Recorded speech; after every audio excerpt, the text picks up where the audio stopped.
talk about the last escape from shaitan. What's the last escape from shaitan? Is that when shaitan gets you into a sin and you lose all control.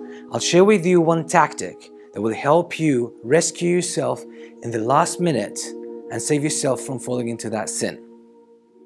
So what is this technique?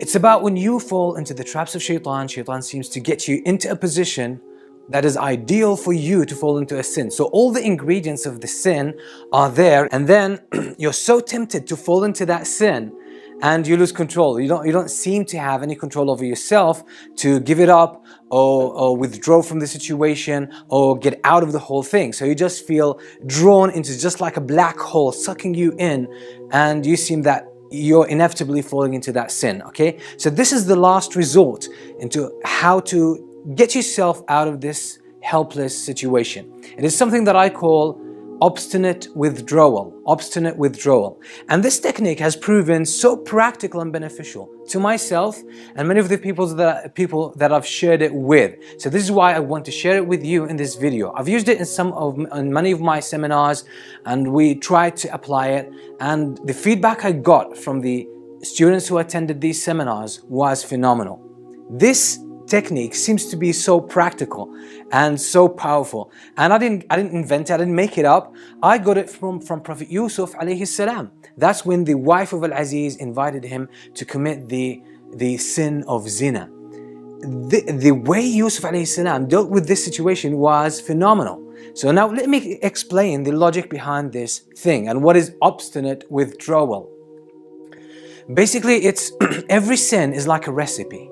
It's like a chemical equation. You need all the ingredients in one place in order for them to interact and react with one another so that they produce the final result, which is, in the recipe's analogy, it's the final dish. Okay, so if you remove away one of the important or basic ingredients of that recipe, you don't get the dish. And in the chemical equation, if you remove one of the basic ingredients or one of the basic reactants, you're not going to get the final result, which is the chemical product. You're not going to get that. And sin is similar to that. So in this sense, shaitan is a chemist, or shaitan, you can see shaitan as a chef. So shaitan needs all the ingredients in order to make his dish. He needs all the reactants in order to make that chemical equation. And the most important ingredient is actually yourself. Because if you're not here, you can't commit a sin here. Okay, if you're not in a certain place or locality, you cannot commit a sin if you're not there. So you're the basic ingredient, and that's what shaitan brings you here to, where the sin is, where the other ingredients are, so you can actually fall into the sin.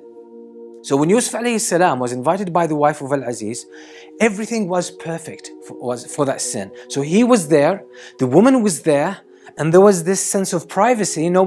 Because she locked all the doors and she closed all the windows, so no one could actually know what was happening. And ultimately, Yusuf was her servant. Yusuf alayhi salam was her servant. She could command him and order him, and he was supposed to obey. So it was completely perfect. And she was inviting him.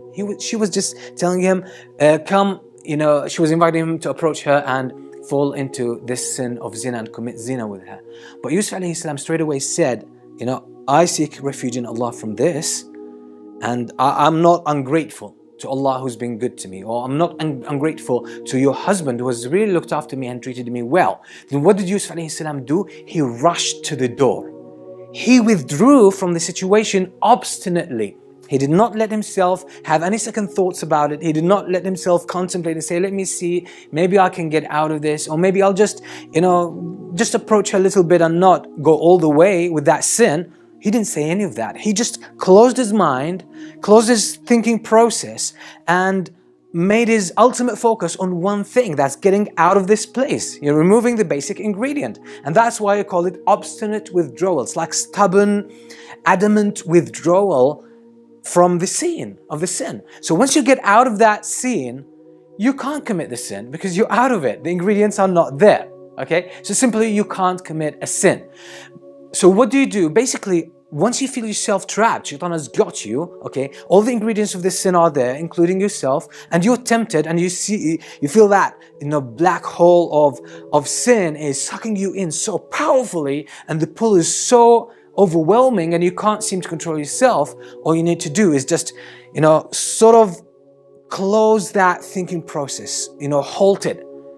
Bring it to a halt where you don't think anymore. And all you have to do is just tell yourself, I'm getting out of here. I'm just getting out of here, and pull yourself. Just, you could actually start running. You could start running, because that's what Yusuf alayhi salam did. He raced to the door and she chased him. So you race to any exit from this locality, from this place, okay? So you just rush out without thinking about anything, without having any second thoughts.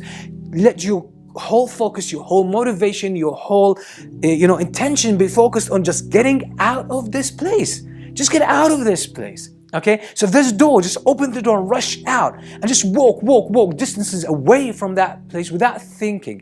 And just to block your thinking, you can actually start just talking to yourself, repeating certain things, saying, I'm just out of here, I'm out of here, I'm out of here, I'm out of here, I'm out of here. What that does, it distracts your attention from focusing on the sin and the pull of the sin. And what it also does, it stops you thinking about, maybe, the enjoyment you might get from that sin. So just say, you block your whole thinking process by saying this, and by physically moving out of this, adamantly getting out of that place, and then you can't fall into this sin.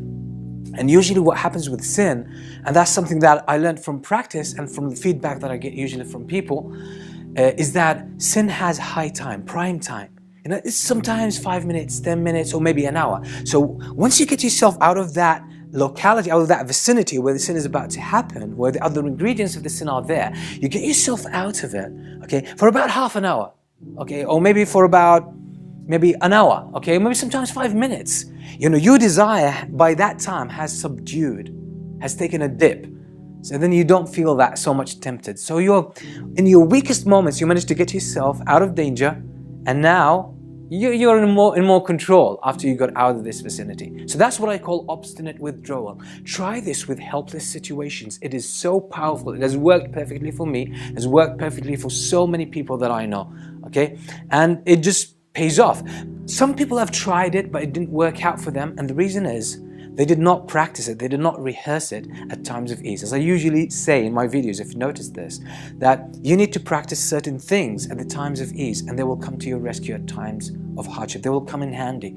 So all you need to do is at times of ease, just now, after you just finish watching this video, all you need to do is I want you to put yourself in the mood of committing a sin where you feel you're tempted, and you feel the pull and the attraction of the sin, and just feel so much attracted. Get yourself in that mood and just abruptly break that flow of the sin. All you need to do, just do what I said, okay? Say, I'm out of here, and physically, with all force, get yourself out of that place, out of that room. Open the door and get out of that room. If you're in a building, get out of that building, okay? If you are in a certain place, okay, just in your office or in your bedroom, just get out of that place, okay?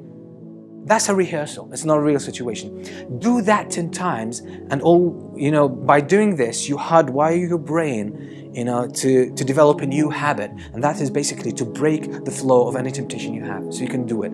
So try it 10 times. Maybe tomorrow try it again, or in the evening try it another 10 times, and so on and so forth.